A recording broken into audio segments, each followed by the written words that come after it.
23:59. Happy 10th anniversary. Girlfriend. Under Eric's handsome face and our friend's eager stares, I made a wish over the candlelight. Midnight. Eric couldn't wait, but was still gentle as he removed the crown tangled in my hair. Not pulling a single strand, his peach blossom eyes curved into a flirtatious smirk. Happy breakup. Ex-girlfriend. Cheers instantly erupted throughout the private room. The annual event. Congrats, Eric. Single again. Place your bets. Team reconcile over here. Team move on with Oliver over there. Amid the flashing lights and drunken laughter, I sat quietly, as if none of it had anything to do with me, as Eric passed by with his arm around Sophia's slim waist. He reminded me softly.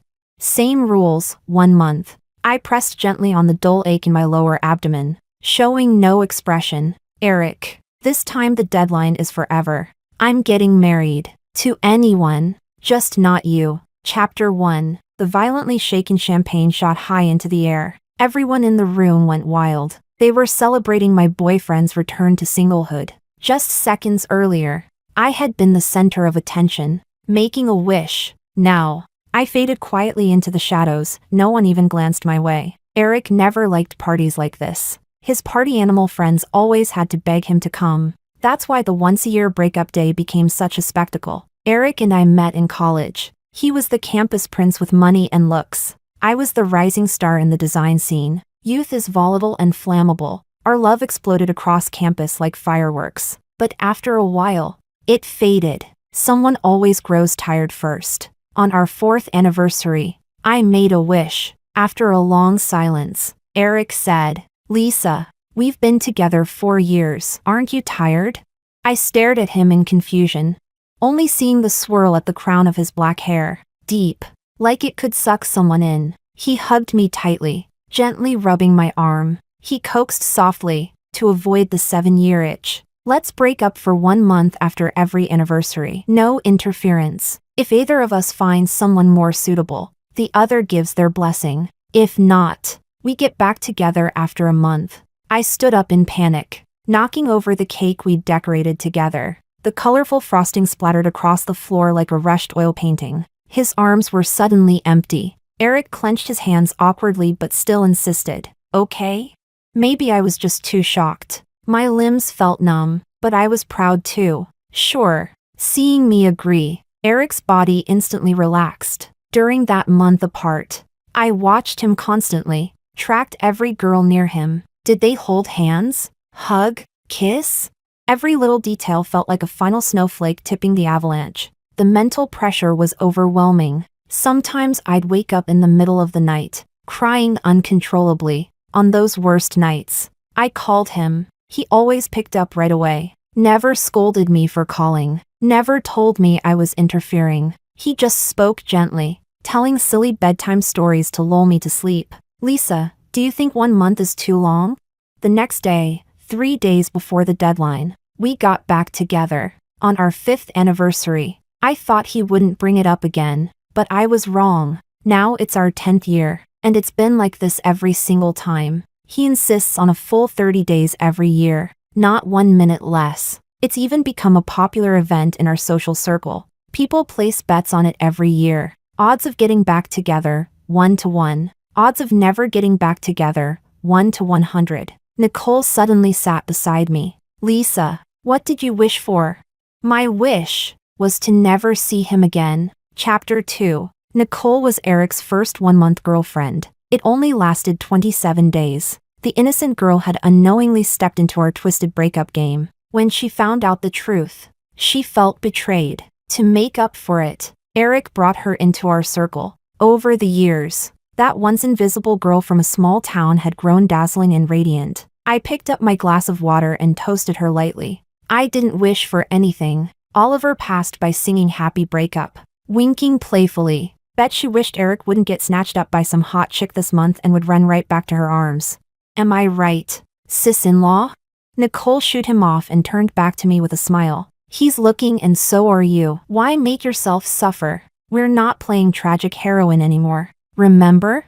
I curved my lips and leaned in to whisper by her ear. Bet on not getting back together. Guaranteed win. Nicole's eyes widened in shock. But she didn't get the chance to respond. The room erupted again. Oliver dragged her off to join the commotion. Whoa, look at that! A spotlight hit the center of the room. Eric was dancing a waltz, arm around a girl's pale, slender waist. Graceful, focused, flirtatious. It's been what, 5 minutes? Eric's already made his pick. Sis-in-law, you're in danger. Should I switch my bet to team breakup? Wait a sec. Isn't she familiar? She was. It was Zoe, again. Same as last year. Zoe was everything I wasn't, fiery and intense. For me, 1 month meant 4 quiet weeks. Eric walking dogs, shopping, afternoon tea. For her, 1 month was long, packed full of adventure. She took Eric diving, skydiving, chasing every adrenaline rush. The final stop, snow mountain climbing. I lost sleep from worry. Eric wouldn't pick up my calls. I dropped everything and rushed across days and nights to intercept them on Mount Sagunyang. You have 0 experience. You can't climb this mountain. Eric twirled his trekking pole, sounding casual. Zoe will protect me. Zoe sneered. Lisa, you're the ex. Don't overstep. It's not like you're his wife. The snowstorm froze my words in my throat, icy and painful. I forgot how to speak. Just stared straight at Eric. He avoided my gaze, turned sideways in silence to let Zoe pass. She smiled under her mask, smug and sharp as a knife. On the way down, I told myself, it was over. I was finally free. But 10 minutes later, Eric caught up with me. Lisa, I'll listen to you. I won't climb. 2 total amateurs, stumbling step by step, finally returned to the base camp, only to find chaos erupting around them. Zoe went off trail skiing, got badly injured. Eric's face changed instantly. He shot me a glare full of blame, then turned back up the mountain. He carried Zoe's stretcher down himself. Her leg was broken, twisted at a horrible angle. She held my hand, crying, Sis, I don't blame you today, but you two broke up. Please stop clinging to him. Disdain, disgust, pitying eyes burned into me. I wished the snow would bury me alive. 9 years of love, and I was the homewrecker. Eric injured his lungs on the mountain too. He's had a chronic cough ever since. Afterward, he waited on Zoe hand and foot. He even carried her into the bathroom, like a princess. Refused to let her suffer even a little. When Nicole told him I'd been hospitalized for a persistent fever, he had just finished bathing Zoe. Both of them flushed from the steam. His words, however, were cold as ice. When did she learn to fake being sick? Besides, she has you guys. Zoe only has me. 3 months. Everyone, even me, thought it was finally over. People on Team Breakup were ready to pop champagne. Then Eric suddenly broke things off with Zoe and came back to me. Zoe stood outside the door, face ashen. Eric, I'll die without you. Eric told me to go home first. He'd handle her. That night, he pulled me into his arms. His breath burned hot against my ear. Lisa, it takes 100 days to heal a serious injury. I just didn't want to owe her anything. This doesn't count as cheating. You're the wife. I stared out the window. The moon hung like sinking water. I said softly, then let's get married. He turned over and said nothing. Chapter 3. The music quickened, shifting from a waltz to a Viennese waltz. They spun tightly together in the center, Zoe's skirt swirling higher and higher. All these years, she was the first 1-month girlfriend to return. If I was still water, she was boiling oil, always luring Eric into chasing the fire hidden deep within. As the music ended, they looked at each other and burst into laughter. Eric, you kept your word. You really came back for me. What can I say? You told me you couldn't live without me. This is my grand gesture of love. Her tiny fists beat playfully against his chest. The motion tugged at his old injury, and he coughed, eyes red. Zoe reached to rub his back, but Eric gently caught her hand, and suddenly, he dropped to one knee. The noisy, rowdy room fell silent enough to hear a pin drop. Zoe's eyes widened in disbelief. She covered her mouth tightly. The box opened. Inside was a dazzling ring, blue as the sky, framed by rivers of diamonds like scattered stars. The center stone burned as bright as the Milky Way. It stole everyone's breath. Too beautiful, more beautiful than the night sky itself. You once showed me the galaxy from the mountaintop. Today, I've brought it down for you. Zoe cried and nodded again and again, her tears refracted into rainbows against the enormous diamond. I stared at the ring, unable to speak. The crushing gap between expectation and reality smashed my already weary heart into pulp, beyond repair. Suddenly, my stomach twisted violently. The nausea surged uncontrollably. Nicole leaned close. Lisa, are you okay?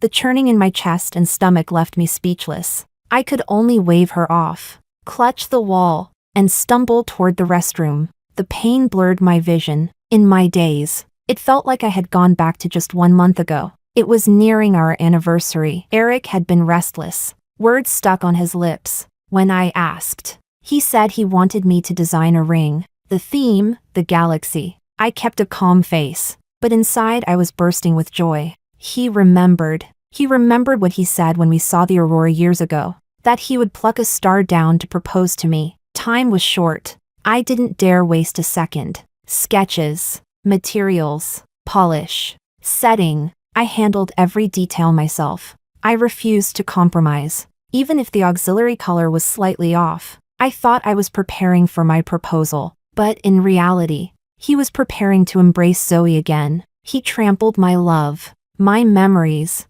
my devotion, and gifted it all to her. Miss, are you all right? Do you need to go to the hospital? The voices tugged me back to consciousness. So this was what heartbreak could do. It could literally make someone faint. I thought I had been gone for hours, but it was just a few breaths, a few blinks. I declined their help, inhaled deeply, and walked out toward the main doors.